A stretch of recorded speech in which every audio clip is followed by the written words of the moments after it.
This video is strictly for those of you who have Parent Plus loans. If you don't have a Parent Plus loan, go ahead and scroll on by because I don't want to create any confusion.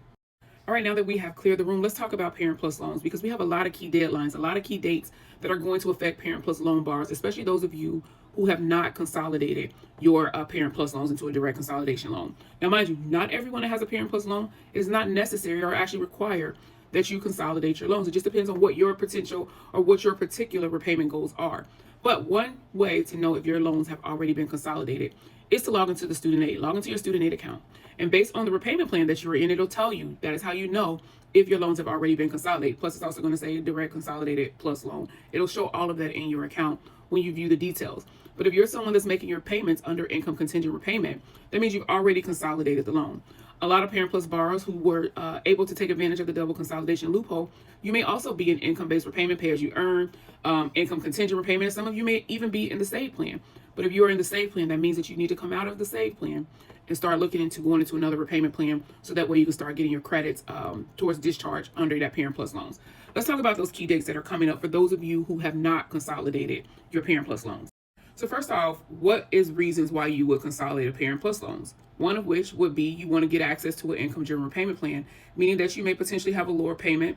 Not only that, after meeting the terms of that repayment plan, that 20 or 25 years, the remaining balance of that Parent Plus loan is discharged. Secondly, would be if you are trying to get into the Public Service Loan Forgiveness Program, meaning you work for a qualifying employer, but you need that qualifying repayment plan, which is an income-driven repayment plan, in order to make your payments.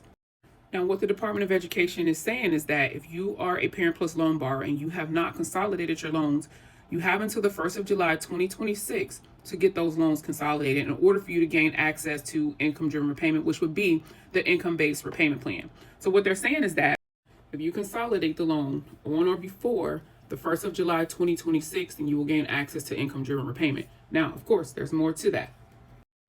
Okay, so once you have got your loans consolidated, you got that loan consolidated by the 1st of July 2026, and actually you want to do it a lot sooner than that, at least about 3 months ahead of time to make sure that that consolidation loan is dispersed in time, okay? Because you don't want anything to go past that 1st of July 2026. There's a second date, which is going to be July 1st, 2028, which is the timeline that you have to get yourself enrolled into income contingent repayment, because that is going to be the repayment plan that you will qualify for once those loans have been consolidated, once that consolidation loan is dispersed.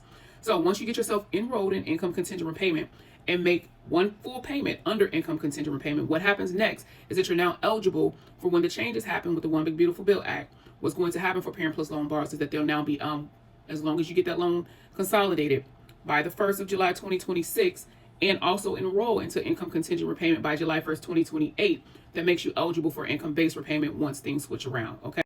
One thing I forgot to mention as well is that for those who have Parent Plus loans, meaning you borrow for your child's education, but you also have loans that you borrow for your own education, one thing to note is when you're doing that consolidation is that you're not combining the two loans together. So you're not combining your Parent Plus with your non-Parent Plus loans.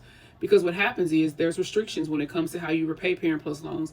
And if you consolidate those non-Parent Plus loans with the Parent Plus loans, they are going to be subjected to the same restrictions as your Parent Plus loan. So you want to be very careful when you do that. Another thing to note as well is when you consolidate your loans, you're opening up a new loan. And what that means is that you run the risk too of losing the payments that you made under your Parent Plus loans if you consolidate into that new direct consolidation loan. So there's a lot of things that you want to be careful of and that you're paying attention to, and making sure that you do things as informed as possible before you make the decision to consolidate your loans. I'm also going to put a tracker up, information on a tracker where you can go and look at your qualifying payments to see what you have towards it under income contingent repayment with the payments that you've already made. If you're someone that qualifies for public service loan forgiveness, all of this is important to understand, especially on how the Department of Education is going to weigh in on those payments that you have made, how they're going to put those into your new consolidation loan, how they're going to weight them. So, all right, y'all, good luck with everything. I hope that this information helps.